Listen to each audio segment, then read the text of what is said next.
Mes chers compatriotes, bâtir le Congo demande du patriotisme. Nous vous invitons à vous joindre à nous pour construire notre beau pays qui est la RDC. Appel de Maman Pauline Lumumba, présidente RDC Monde, à Genève. Devant vos écrans, nous sommes à 44 318 francs suisses à la date du 20 janvier 2021. Quels sont les pays qui ont participé cette année activement? L'Afrique du Sud, l'Allemagne, l'Australie, l'Autriche, Belgique, Canada, Danemark, Écosse, Espagne, Finlande, France, Irlande, Italie, Japon, Luxembourg, Norvège, Ouganda, Pays-Bas, RDC, Suède, Suisse, Turquie, UK et les États-Unis. En tout cas, nous comptons sur vous pour atteindre cette année 100 000 francs minimum pour commencer nos projets. Bandeko nanga kotonga mboka esengi ka bolingo. Bino moko bomoni transparence to laksi bino côté mbongo. Moyibe yate, lokuta pe ezate. Alors boya to sangana to tonga mboka na biso les grands Congo. Merci. Malobaya, présidente RDC Monde, Pauline Lumumba à Genève.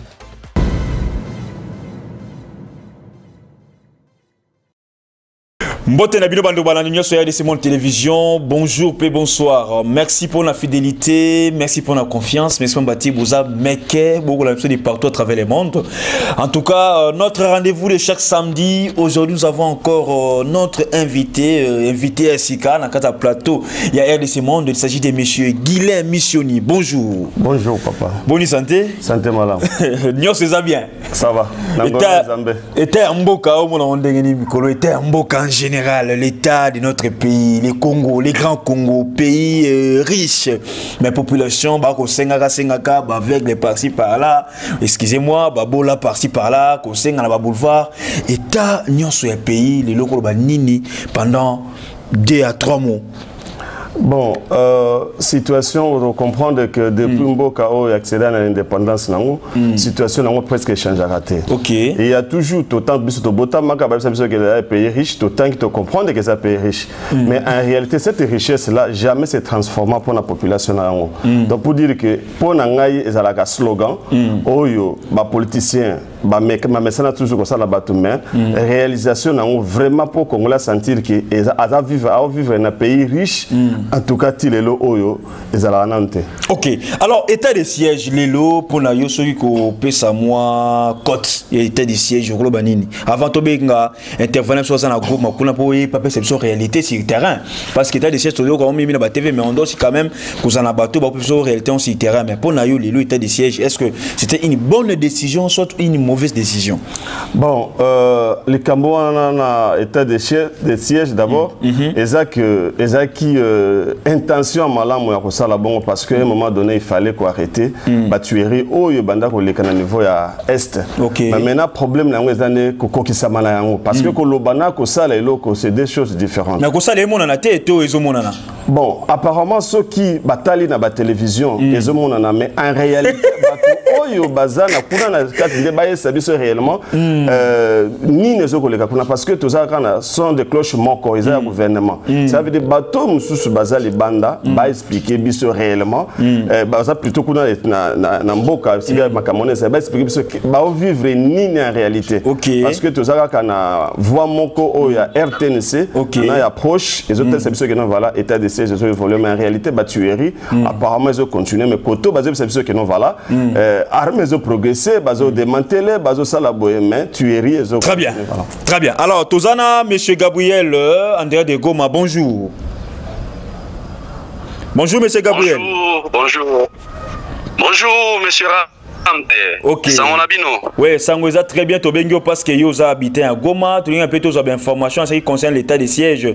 Parce que les 2 derniers jours, Toki commence que Tango Fort, inspecteur général à FARDC, à Kenebongo Kanga, 9 officiers na Katia Goma, pour na détournement de fonds aux Bongo destinés à Marambo état des sièges, na évité ceux qui étaient à Soloto le Kuta. Oui bien, merci beaucoup. Na pesi na mbote na ba nyonso bazolanda biso na samedi à lelo. Okay. Et na pesi bango ba bon week-end. Alors, concernant état de siège na ville à Goma, dans la Nord Kivu, Pena Ituri et Zoko Balango bien. C'est vrai, le général Tangofor Azalaki na Goma, Ayaki na Goma Kiti Ituri, Beni, Akoma Pena Butembo. C'est vrai, à Salaki ba audit nae, par-ci par-là, à Kutaki Penza ba mafia leka kimi pona ko détourner mbongo. Il y a état de siège. Mais gloire à Dieu, quelques officiers, Bazouamaki, Bakangamaki, surtout, Babanda qui travaille dans la région, et à Ville et à Goma, la région et à Nord Kivu, Bazouamaki Belé, Bazaki presque 9 officiers comme ça. En tout cas, c'est un peu ça. Concernant l'arrivée de Tangofor, Namonike, changement et Kozala, so Bobangi et Koti Nakatia Basoda pour détourner bon Lissoso. Très bien. Alors, par rapport à la tuerie, par rapport à la tuerie, na Bamboka ya Kati Kuna, évolution des années. Bon, par rapport à la tuerie, en tout cas, Bako Sabinote, Pongamoko, Naza na ville à Goma, Naza ville à Goma, ville à Goma, d'abord transport ils sont moins cher. À tout moment, Kobima, Obimi ok Beni, Obimi ok, pour Okoma Beni, on le village est belé. On le village de Belé, en tout cas insécurité à les auparavant pour les canaparqués, il faut vous aller escorter. Vous allez escorter na cortège à Basoda. Pour Moutouka et les cas, il faut écouter ça plus de 20 camions aux zones 4 ça parque pour qu'il y ait les cas qui ne boutent mot. Voilà, il faut escorter bino pour na rebelle au bazana katia park. Mais pour le moment ils allaient société. Très bien. Alors à tout moment pour les kanangonga olingi, okozon appel nangonga olingi. Merci beaucoup Ndeko Gabriel, notre intervenant de Goma. Merci beaucoup. Bon week-end. Merci monsieur Ramsey. Ok, merci beaucoup. Alors, monsieur Guilhem Missioni, encore une fois de plus, descente à Tangofor. Alors, Tomolo qui n'a Lili, comment est-ce que le général Miskouma dit Tangofor, à Kenaïmoko Kangabato, va détourner Mbongo Yabasoda. Tout éviter. Il parle que non, ça fait au moins 20 ans que contrôle les salles maratines à niveau armé en ce qui concerne Mbongo Oyebimaka. N'éviter argument na auto soit oui, bon, et là quand on a pour ça réellement contrôle il y a effectif il y a armée il y a militaire surtout ba au bazan front parce que il y a ba kambina bango za problème te. Ba to bazan la front ba au bundande pour mboka parce que ba tiki mabota na bango bazo kiniko bundande pour mboka 3-4 mois ba kota na mabota na bango te.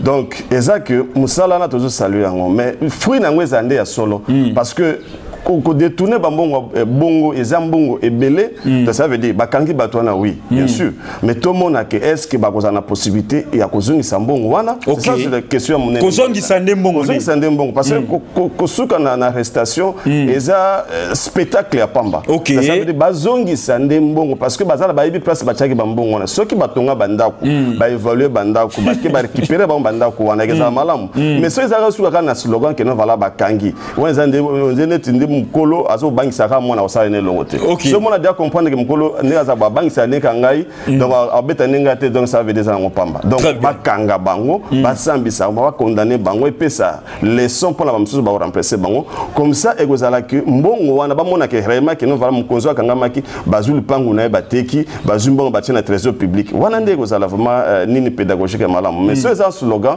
bazui balobi apo ba bangi sa bato pour ba que cheboye wana vraiment tozo évoluer. Très bien. Très chers amis téléspectateurs, nous sommes avec M. Guilhem Missioni, analyste indépendant. La question aussi qui crée beaucoup plus de polémiques, liée beaucoup plus à Matata Mpogno, Baki Komenassi Ndakunaye et tout consort.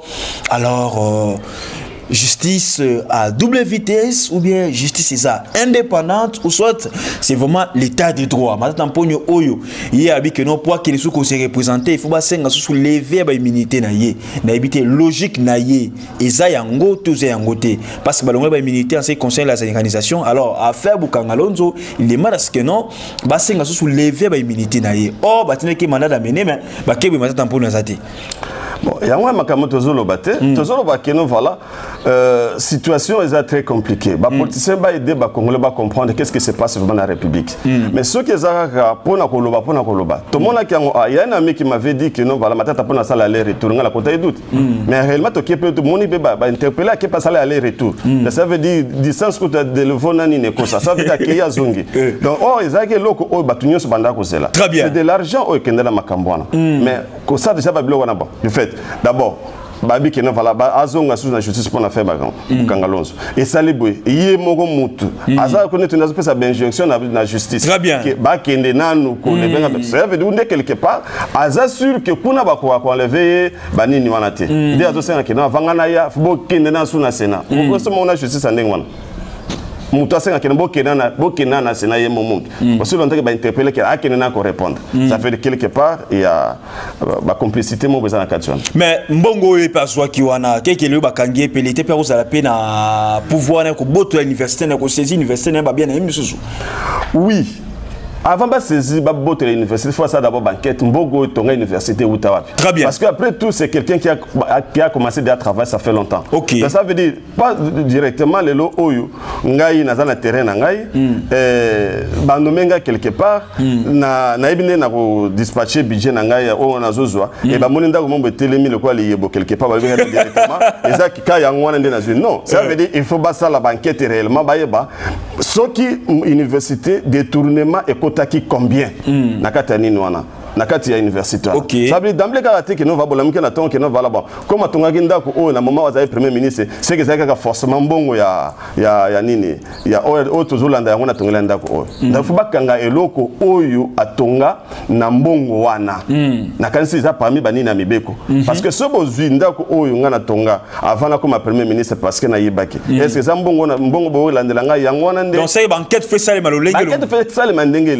lenge sengeli ça veut dire eloko oyo ya salaki na mbongo wana yango ne ba okanga très bien oyo asalaki na mbongo wana te na monité tina nini bango ba okanga c'est réellement université na tonga ki yango na nini quoi na mbongo o bazolandela c'est tout à fait normal parce que le ba moni que non mbongo ebele bukangalonzo monanité bukangalonzo le en shit yango moni que non l'état congolais a suspecté et puis il y a encore des preuves oyo Gilles Lingete bien que zondi mamusa na quand même Gilles Lingete inspecteur général des finances oui ça veut dire ben intention là le but ben intention za malamu on comprend est-ce que Gilles Lingete ko ça que non voilà matata ponyo na gestion bongo na zaki moko ça singa matembelete OK ça singa matembelete mais muto a très sikoyo mais oui mais c'est ça non parce que sur les oyo yé à lobby que non voilà na saki na komba mutu tel OK mais ça mutu mo lobby que non voilà il y a pour fouiller na baninité na ba passer à mutu te cela veut dire et toujours qu'il et nous savons tous que non voilà tant où il premier ministre Zaki ministre économie à Zabapi OK n'est-ce pas Azana Kata Sénat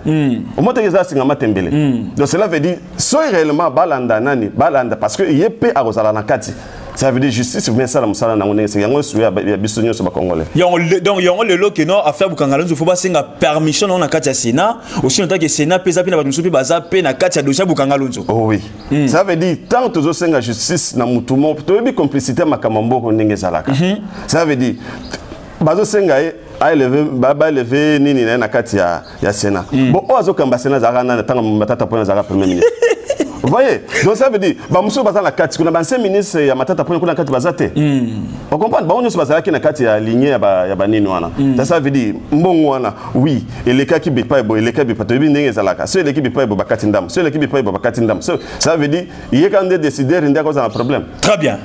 Alors, merci beaucoup. Monsieur Guila Missioni, l'autre sujet, où ils appellent pour créer moi baisse dans la actualité, le Tomoni commence à confrontation, affrontement, Augustin Kabouya face à Canal Fouidelo Ambongo.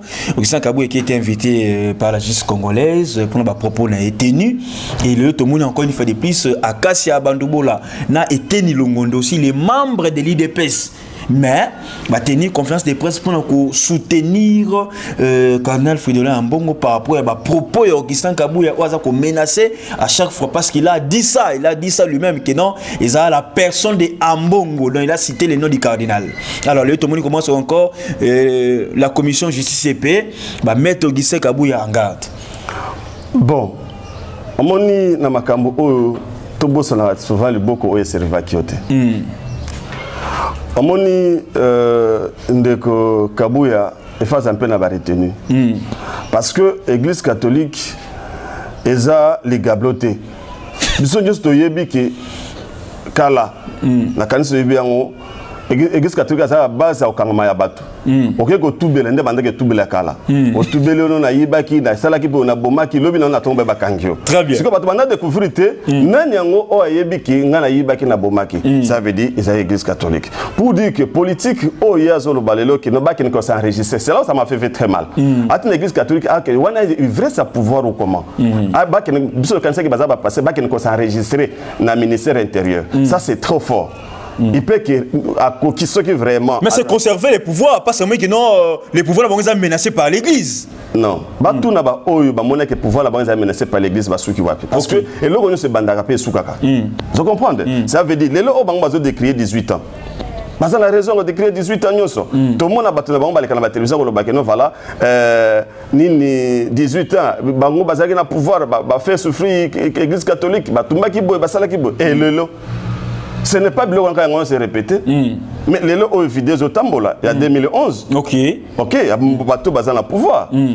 Balancer que nous voilà l'église catholique qui nous a la témoin belé, l'église catholique qui proclame les lots vraiment ni l'église catholique, bâtir l'église catholique qui le comme moine à que nous ça résident au ministère intérieur. Mais est-ce que tout ce que Kabuya est en train de dire, est-ce que le président de la République a au courant nango? Le chef de l'État Félix. Bon, apparemment. Parce qu'il vient aussi d'une famille catholique. Voilà, apparemment on dit à ça au courant nango comme si na parti nous sommes au courage à l'obaki à lobby na éviter na limiter que tant que télémaquille que nous ça matinée politique on a que chef d'état yebaki loko à loba parce que ce chef d'état a yebaki loko à loba nga pe que c'est ça ça complice na yango tema loba na te donc exact que apparemment exact courage na yemoko et comme il est trop potin il dit ce qu'il pense comme il respire c'est pourquoi il a le courage d'aller dire ça des choses comme ça mais en réalité l'église catholique tout qui tato matana passif na actif na yango eza église oyo biso photo respecté parce qu'à 90% les lo oyo au coma l'église de réveil au coma musulman à 90% des Congolais to wuta l'église catholique même ngana zo banga za protestant lelo mais naza la combo oyo ba baptisé dans l'église catholique na comment qui me connaît comprendre que non voilà serait mieux pour moi na que na place telle un peu de considération na église catholique parce que bazo représentait vraiment majorité il y a ba croyant il y a nini ya ba chrétien plutôt il y a mboka. Mais la réaction de Akasia Bandoubola était ni longondo ba on peut passer ba yi de pes mais ba ko contredire malo ba secrétaire général bango wana ezali pe ezali respecté envers le secrétaire général c'est comme si ba suis parti pris il y a mutu à province na bango en quelque sorte. Oui. Mais dès qu'on a vu ce que nous voilà l'assemblée à la rebelle na parti politique. OK. Ça veut dire est-ce que c'est pourquoi je te dis que non voilà est-ce que bayeba ki oyuma ba débattre ki ngo que non voilà secrétaire général que ko baboy ça fait preuve que nous ba débattre ki ngote c'est pourquoi au monde ba msusu bazu position ya lo ba et que non voilà maloban tout ça d'accord na ngote on comprend et puis bango bazo ni fait na cadre la famille bon bon besoin to yebine to salaka parce que une fois moi j'étais dans un parti politique premier secrétaire non comment vice-premier président alobi nanga que mutu nanga dans la partie au makona nanga dans la partie telle. Ça veut dire parti à Tangaki est parti à province nae. OK. Vous comprenez? Ça veut dire quelque part ba madbete o pe aza o ya biso to ko ndi maté que parti au biso de Zali balo banaye boyi. Donc yango na ba bimi balobi. C'est pour dire que Maloba Kabuya s'engage que Kabuya apparemment ça n'engage pas vraiment l'UDPS. Très bien. Très bien. Alors, le chef de l'État, le président Bosso, en ce qui concerne la loi Tchani, le loi Tchani, ils ont visé comme Moïse Katumbi. Le chef de l'État a béni Bosso pour asseoir proposition à loi. Donc, cela veut dire que non, la session en septembre, loi n'est qu'aux anakats calendrier. Le chef de l'État a joué comme étant un bon arbitre parce que après la discussion, après ma kelele, après la confusion, mais les situations comme Coco m'a de plus en plus calme. Bon, on a évité. Ce comme le but qui nous voilà à Benga qui peut vendre ça nous loi. Est-ce que tu as opposé question? Est-ce que bien sûr c'est libre? Parce que il y a un président de la République. Koto Parlement, ils ont mal libre na wasala l'activité na yango. Kobenga qui nous voilà ko pemisa yango nano. Est-ce que Bon, on a évité. Mais garant, il y a bon forcément des institutions. À mon avis, que non, on peut la moto pour protéger Mboka Naye. À Osalanini. Bon, l'andana, oui, Aza garant de la nation. Mais tu as place à Outi. Aza Moutou, il y a IDPS. Ok. Mais l'anda va propos. Et abattoir IDPS. Ok? Bango va soutenir loi. Est-ce que tant que Bango va soutenir loi? Abattoir IDPS va parlementaire debout parce que tous moins confusion ana. Ni le part mon Augustin Kabouya qui a soutenu cette loi, ni Jean-Marc Kabonde, ni Eteni Longondo, hein? Ni Peter Kassa, c'est beaucoup plus les parlementaires debout autour de Chabango pendant casquette IDPS. Monsieur Guillaume Michel, vous avez l'analyse politique. Non, vous savez, bah politicien bah maïle belé. Bah politicien bah maïle belé. Cela veut dire Namute Manaye Azana Boy Mabo là tu es là-bas. Ok. Vous comprenez? Même le loba oba kenda qui net ba saccager nini à église catholique. Ok, bango ba on dit maté. Mais tala ba propos batan ba not tenir. Et ça va propos presque répéter Oyo Augustin Alobaki. Vous comprenez? Ça veut dire pas forcément qu'il faut qu'anga mutuna mikanda pondima. Oui, c'est ça qui demande la justice. Mais na ba propos, na ba comportement. Tu peux comprendre? Est-ce que tu peux comprendre les locaux Oyo ceux qui na koki ko sauter, na koki ko tozo nga moi sima. Ba tu Oyo ba régissa qui tangu Londa les cas qui na si confession religieuse wana. Est-ce que les si confession religieuse bati mutum susu moni bato ba réagir réellement total comportement bato ba ficha que jour balba que Malonda ba que déposer Malonda. Est-ce que bato na le temps ba que déposer mutum susu réaction na bango zané. Est-ce que forcément faut total bango na ba carte de ba carte ba parti photo ba que no baza bata mouvement tel baza bata parti tel. Non. Tango Sony parce que Sony qui n'a pas enveloppe wana réaction bato zalaki nini même confession religieuse n'est-ce pas mais c'était la population mutazaki contre yango mais aujourd'hui avec Kadima la population n'est pas contre mais la population c'est là qui marche tina kati a parler du peuple oui bazale contre ba manata en combat nan keza proche nan ya Kabila bah ça veut dire les lots oyo toi de là que je me mette je pense que c'est ça la réalité ça veut dire comme toi na bango ba kisa qui na za pemena Kabila comme les lots oyo babi qui na c'est que muto na za pemena Tshisekedi mais population té na tous les gens qui ont appelé Tshisekedi. Mais population parce que ça va tourner mouton au Bakene voilà un être. Mais en réalité aussi, il est très difficile d'organiser les élections na ba bamboka na biso oyo. OK. Na sincérité nyonso. Ça veut dire net le toko qui n'écoute mon musika. Tangu monsieur Kabila azosala makambo asala ki coup constitutionnel. Tomona ki bande comme bazaki na nzela qui azo consolider pouvoir. Tangu Kabila asala ki makambo ya nini ya référendum pour la constitution. Tout le monde va te dire qu'il faut voter en voter. Tangu asala ki makambo belé a. Mais les bana baso s'accaparer na yango. Ba oyo ba boya ki yango. Ozomona. Donc cela veut dire quelque part makambo ba congolais baso sala des femmes baso ibate baso sala nini. Yango to problème o bunga na zomona ke problème to za ngonde yango wana. Ça veut dire les locaux za ki contre parce que a abanda sala ngo comme b abanda sala ngo za proche na yo nde undimi. C'est wana nde to zo téléménage wana nde za logique. C'est ça za bongo mboka kekende Bosoti, to banda ko tourner car curieusement ça m'avait fait très mal. Camarade mongo ibsinga que les Kambo Oyo et ça tout ça batur en 4 langues zali. Moi j'avais dit non.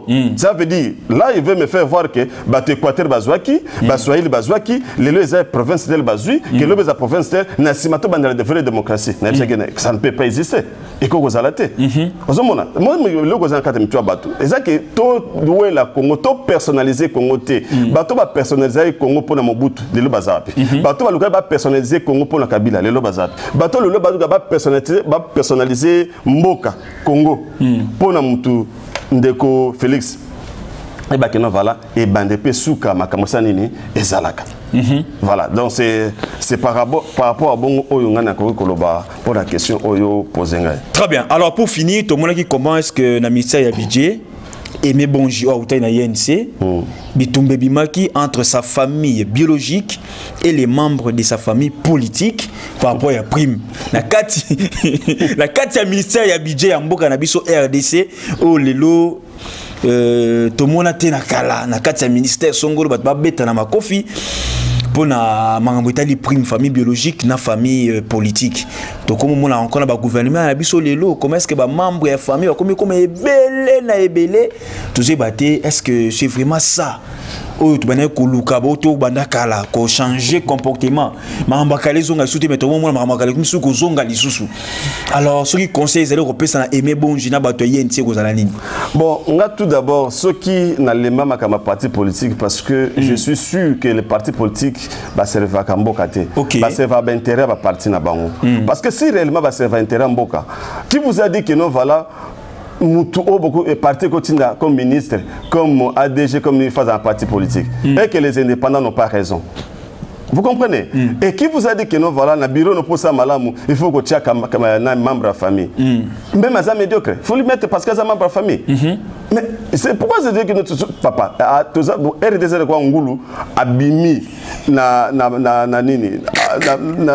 poto akaoki na mukili azongi lisusu na poto akoti na mai. Ça veut dire yango na biso que non, voilà, des fois to yeba makamto lukarate. Nous tout ça la péter. Ce qui que eza ndenge wana, eza soni mingi.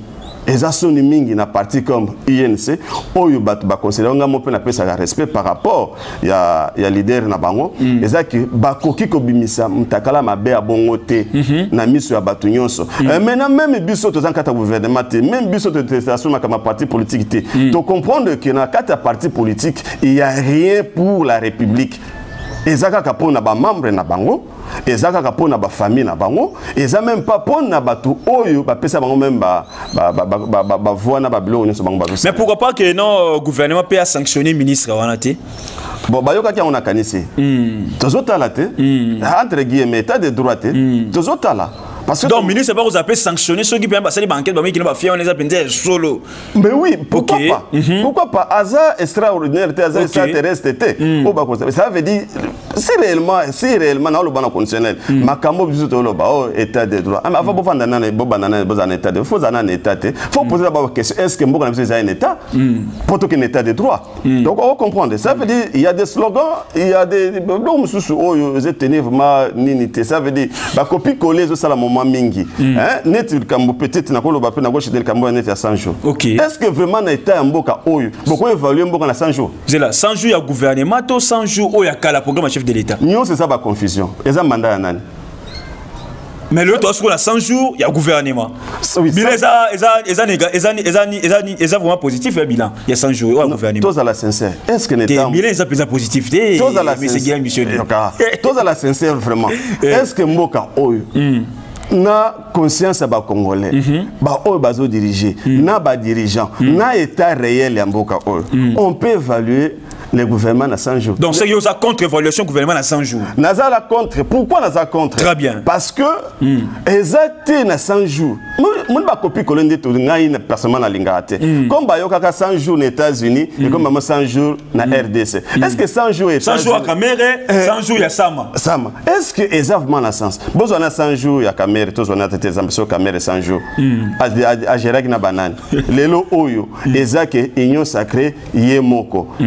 Nani pot de banane eza sous-souté parce que liboso ça gagné FCC ceux qui boto kamaïboye Kabila ceux qui maï kangami eza boye lelo oba discours nyonso comme aussi là total ce que tozo kende wapi c'est le mais non Kabila eza kakana c'est non parce que la plupart boto ya nyonso ki ba uti pas monsieur Kabila boto na FCC bazana idéologie makile eza la kati wana mais so makile eza na kati kuna makila Kabila eza na kati kuna est-ce que mtona travailler malamu est-ce que mbosa za makila Kabila ta makila Mobutu?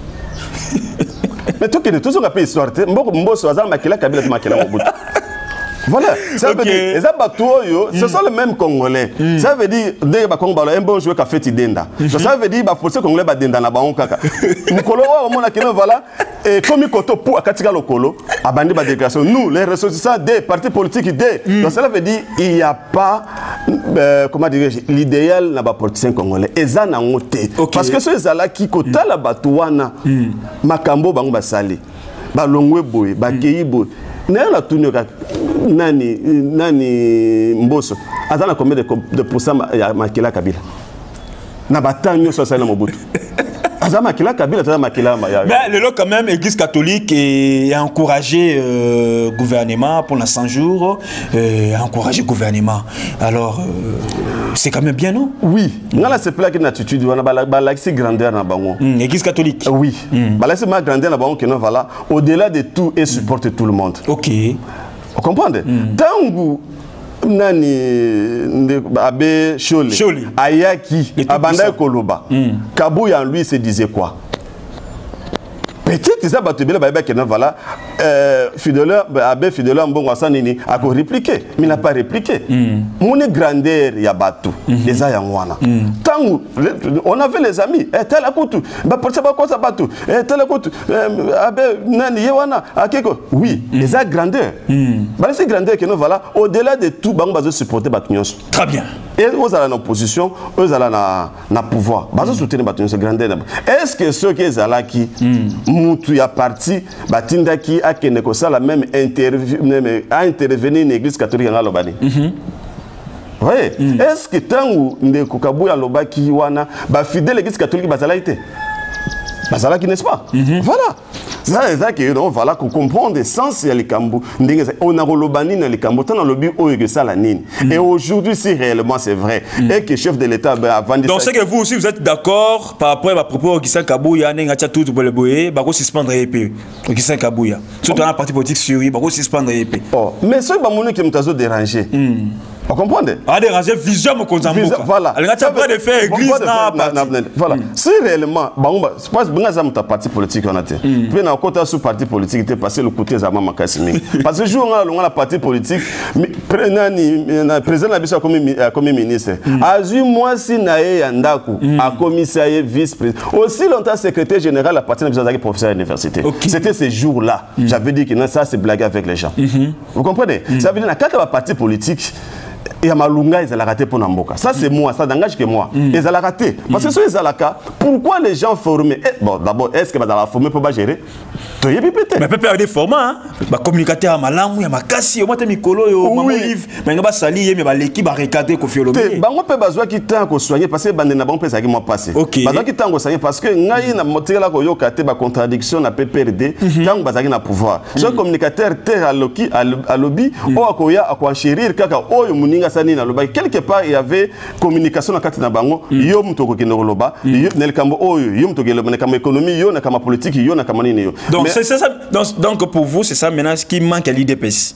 Il y a qu'à organiser un peu les communicateurs à Bango et puis comment un peu les parlementaires de fois ça va confusion en quelque sorte. N'a pas autant comme l'IDPS parce que l'IDPS n'est pas seul en train de gérer la nation. Babengaki batumsusu. Ensemble pesali. Ensemble voilà. MLC pesali. Voilà. Vous comprenez? Donc c'est que bilan on peut partir la nation. Bilan. Oui bon. Pour Nangaï, ça veut dire qu'au Kabolango c'est trop fort. Il travaille, entre guillemets, il travaille pour la République. Vous comprenez? Bilan, on partage entre bilan, parce que nous, ceux qui sont actifs, il y a Bango, il y a très bien. Donc, c'est ça que Namboka, dans la partie politique, toujours c'est la sincérité. Mais pourquoi pas même la partie politique, elle n'a pas besoin d'amout, ça teste. Test. Oh. Mais babi que nous tous la ministère, bah plus le ministère de l'économie. Bon ça ma membre de la parti politique n'est-ce pas? Bah que nous va avoir une candidature. OK, banani bazaba économiste. Voilà, banani bazaba économiste, c'est une candidature parce que après c'est biso. Nana ebisibino que nous voilà, oh yo mais toujours comme marché, yende dans makasi pour à gérer mboka. Oh ya mais toujours dans présence à la parti politique, yende mutaza capable. Aux hommes bâton c'est bazo échoué. Peut-être il y a aussi des bons dans les partis politiques, bazo doit accepter pourquoi parce que secrétaire général ndé mutu, bah ibe que ceux qui présent accueilli, secrétaire général de ceux qui ont des négociations, secrétaire général de ministre. Bako soit jamais interfédéral. Bako soit jamais Moutouma commune, comme ministre. Non. Kaka ba dans un bureau politique. Qui vous a dit que tous ces gens-là dans un bureau politique dans ma vision malam pour l'amboka? Très bien. Merci beaucoup à vous tous, très chers amis téléspectateurs, fidèles abonnés à LCM Télévision. On était avec monsieur Guilhem Michoni, analyste politique indépendant, pour la première fois dans la chaîne à YouTube et à LCM Monde. Impressionné les années. En tout cas, votre mot de la fin aussi. Na CPL vraiment bon continuer na boy. Maintenant au sein de la Congolais nous surtout surmonter bas sentiment. Il y a tribu, il y a province, il y a amitié. Total à Congo et pas aux Okende. Tous en retard moi vraiment ya monene. Parce que la fois parce tant biso zaban mais qui baisse biso que nous voilà, tous à niveau mon Afrique na Canada. Tant Mobutu aki to tikala niveau ni na Canada na Afrique du Sud. Tant Kabila yi to tikala niveau na Afrique du Sud. Tant ba oba géré ba okene to tikala niveau ni na Canada na Afrique du Sud. Cela veut dire quelque part to zonga nano na kibomoto. Total tozo kende to uti wapi to komi wapi to kende wapi yango neza plus ya mutuya mais ko bunda pona batu ko tanga ba komba batu ngala zo soutenir tel mais nabi bato ba soutenir Mobutu ba soutenir ce que tu sais était OK est-ce que yango vraiment la politique est dynamique dynamique mingi na mona ka za na Congo na mona ndema mingi nde ba terme on mingi bima mingi nde na Congo parce que tout le monde ba tumususu que ba da tellement na position per tellement vous comprenez ba tu sais que de les perdre vous comprenez c'est que de pétan au bas que ne va avec Mobutu niet asara na été vous comprenez tant que me machete akati so nge machete akati ezaka un bon joueur qui a fait denda ndeba Congo baloba ndeba poser Congo ba denda na baonka kazozela titi waso moni que no voilà et comme na ngambo ya azuka lokolo etika la ya droite à côté sango boy yango to mona na FCC na union sacré donc bazana batwana ka bango moko o azalaki muyibi détourner na ngambo akoma ka peka muyibi détourner yo quand c'est batonyo so nani ndeko Félix azui banu se basale là prévenir ba soda onyo se ba généraux na tindaki ezaka kabila ndem t'orientaki yene mutasala ba changement na pona nini continuité muyibi ezali c'est que l'homme congolais n'a changé n'a été eza ba slogan pam. Très bien, merci beaucoup, abonnez-vous massivement, likez, partagez, commentez nos émissions. Merci beaucoup pour la disponibilité. OK mbala sima ceux qui ni nezali na wa toujours intervenir pour na mboka torbenga toujours tokutani mbala sima bye, à la prochaine.